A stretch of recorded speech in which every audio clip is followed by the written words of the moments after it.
Right, I've got 1% left on my phone, which means that I'm going to have to do something from memory. It's either that or I'll read you about 2 lines of something that I've written relatively recently and then it'll go blank. So as it is, I'll fall back on Jack and the Beanstalk because I do that from time to time. Jack's a no-good, selfish lad. He's not like me. He's like his dad, his mum said, over cups of tea to Florence, Susan, Kate and me. Meanwhile, I slave and grind away. I cook and wash and come what may, I clean the home to make it swell. But does he notice, does he? Well, of course he doesn't, not a bit. He loafs and lazes like a twit. Send him to work, the kid's not dumb, says me and Flo to Jackie's mum. He's unemployable by now, says young Jack's mum to me and Flo. He's tried his hand at this and that, but always ends up falling flat till now he doesn't even try. Can't think of a reason why, and though the cupboard's getting bare, he doesn't even seem to care.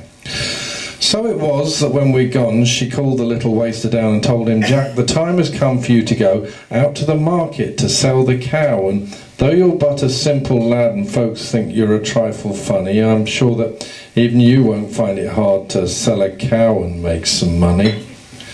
Jack, who was often verbally battered, put in his coat all torn and tattered, went to the shed to fetch the cow. I never liked it anyhow, he mumbled as he walked away.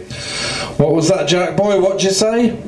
Nothing, mother, young Jack said as he led the heifer from the shed and went to market, where he sold it, and can you believe what he got? The silly, clumsy, lazy clot. 3 beans, 3 beans.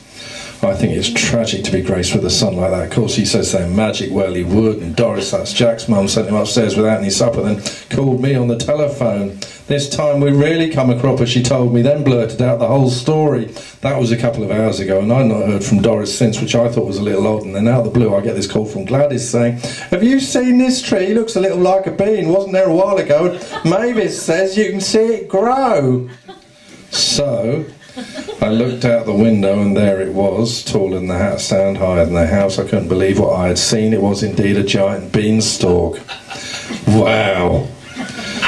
Of course, they'll have to chop it down, and when they do, it'll reach the other end of town. I'll ring the council. Really, it's a nuisance. You can't grow beans like that without a licence. Then, next morning, there was the folk from TV. Of course, they came around to see Doris, and Jack, who became a famous gardener, appeared on World in Action and even Panorama. But you know, the blokes from TV didn't do a single interview with me. But as for Jack and Doris, well, they made up even tall stories, even taller than the bean, about giants and golden eggs and stuff. Honest, I might be green, but for what it's worth, I think they're milking the situation clean. And Doris used to be so down to earth. And have you seen those new age hippie types? Bored with crop circles and ancient megaliths, they make the village look a mess. Not that I object to how they dress, but I asked one once why he just sat and stared all day. He said, this is a cosmic bean, okay, a message of peace from another planet.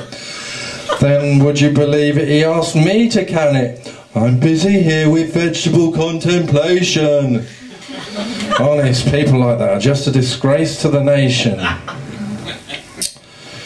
And when I rang the council up, they said the bean was of scientific interest, had to be protected. I argued with them, but to no avail. I told them it should never have been erected. So I'm going to chop it down tonight.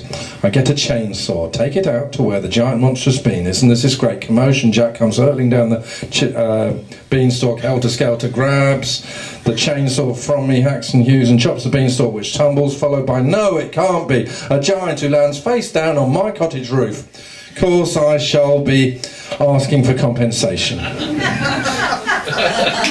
Thank you.